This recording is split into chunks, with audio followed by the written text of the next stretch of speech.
بسم اللہ الرحمن الرحیم۔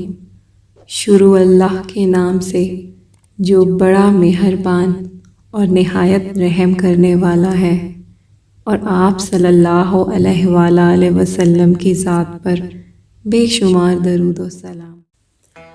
ایک روز حضرت خواجہ حسن بصری رحمۃ اللہ علیہ حضرت حبیب اجمی رحمۃ اللہ علیہ کے پاس گئے۔ اس وقت ان کے گھر میں جو کی روٹی اور نمک تھا۔ انہوں نے یہی روٹی مہمان کے آگے رکھ دی۔ حضرت حسن بصری رحمۃ اللہ علیہ نے کھانا شروع کیا تو اتفاق سے اسی وقت ایک فقیر نے آ کر سوال کیا۔ حضرت حبیب رحمۃ اللہ علیہ نے روٹی اور نمک اٹھا کر فقیر کو دے دیا۔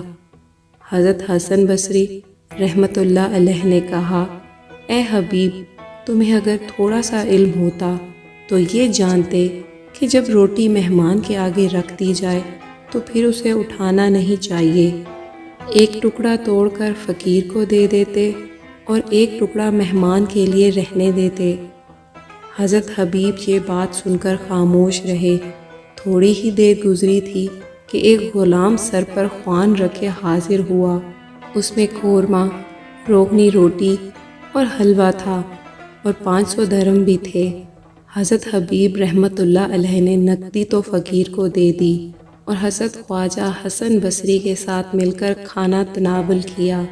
پھر آپ نے اپنے مہمان سے کہا، استاد، آپ ایک نیک مرد ہیں، لیکن تھوڑا سا یقین رکھے ہوتے تو بہت خوب ہوتا۔